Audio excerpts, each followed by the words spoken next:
অধিকার এই অঞ্চলে ব্যবহার হয়েছে, এটা আমার জন্মগত, এরপরে আমার সৃষ্টিগত, তারপরে আমার রাষ্ট্রীয় অধিকার ছিল। আমার এই অধিকারকে ওই এলাকাতে হরণ করা হয়েছে। কিন্তু আল্লাহ রব্বুল আলামিনের একটা ফয়সালা আছে। যেহেতু আমি ইসলাম নিয়ে দাঁড়িয়েছি, আমি ইসলামের কথা বলছি, আমি এখানে আমার ব্যক্তির কথা বলতে আসি নাই, আমার পরিবার পরিজনের সুনাম গাইতে আমি আসি নাই। এখানে আমি আল্লাহর কথা বলতে আসছি, রাসূলের কথা বলতে আসছি।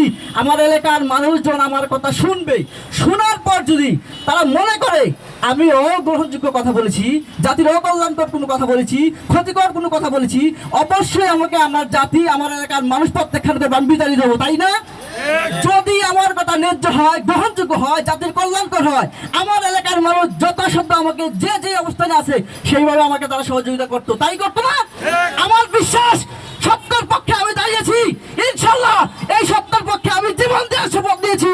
জীবন দেওয়ার পর যা শরীরের সমস্ত রক্ত ঢেলে দিয়ে হলেও আল্লাহর হুকুমতের ঘোষণা নিয়ে আমি মৌলিকতার জায়গাতে দাঁড়িয়েছি। আমার এই কণ্ঠকে স্তব্ধ করার সত্যিকার ক্ষমতা হবে না। পৃথিবীর বুকে আমার কণ্ঠ চলবে। আজকে মিডিয়ার বক্তব্যে আমার বক্তব্য সারা বাংলা ভাষাভাষীর মানুষের কাছে পৌঁছে যাবে। তোমরা আমার কণ্ঠকে স্তব্ধ করতে পারবে না। আমার এলাকাবাসী আজকে আমার কথা শুনবে, তারা বিবেচনা করবে, চিন্তা করবে, উপলব্ধি করবে। যদি আমি অন্যায্য কথা বলি, আমার লেগে নিশ্চিত তারা পদক্ষেপ নেবে। যদি আমি ন্যায়ের পক্ষে কথা বলি, আমাকে তারা সর্বত সহযোগিতা করবে, আমার বিশ্বাস। প্রিয় এলাকাবাসী, আমি আপনাদের সামনে এই কথাটাই বলতে চাইছিলাম যে দেখুন, সমাজে, এই রাষ্ট্রে 90% মুসলমান, অথচ হুকুম চলে ব্রিটিশের, তাই না?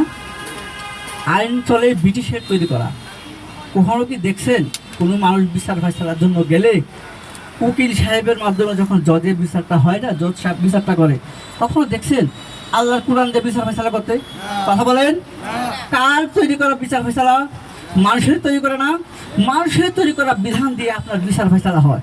অথচ আল্লাহ সূরা মায়েদাতে বলছেন, যারা আমার কোরআন দিয়ে আমার বিধান দিয়ে বিচার ফয়সালা করে না তারা জালেম। আমরা প্রত্যক্ষ পরোক্ষভাবে মানুষের তৈরি করা বিচার ব্যবস্থা দিয়ে নিজেদের সমাজ পরিচালিত করছি, বিচার করছি, তাই না?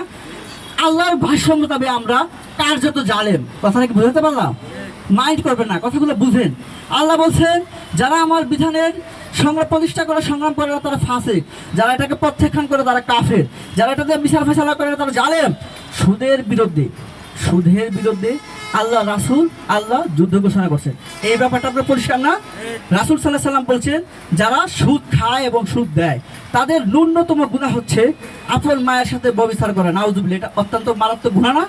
এখন এই বাংলার জমিনে, এই বাংলার রাষ্ট্রে যেহেতু ব্রিটিশ দ্বারা এই অর্থনৈতিক ব্যবস্থা চলে, এই অর্থনৈতিক ব্যবস্থার একেবারে মূল গোড়াটাই হচ্ছে সুদ, তাই নয় কি? একটা বাচ্চা জন্মগ্রহণ করে নাই, এখনো মায়ের পেটেই আছে, ভূমিষ্ঠ হয় নাই। এই বাচ্চাটা দুনিয়া আসার সাথে সাথে রাষ্ট্র যেই জায়গায় সুদের পেতে ডুবে আছি, রেলের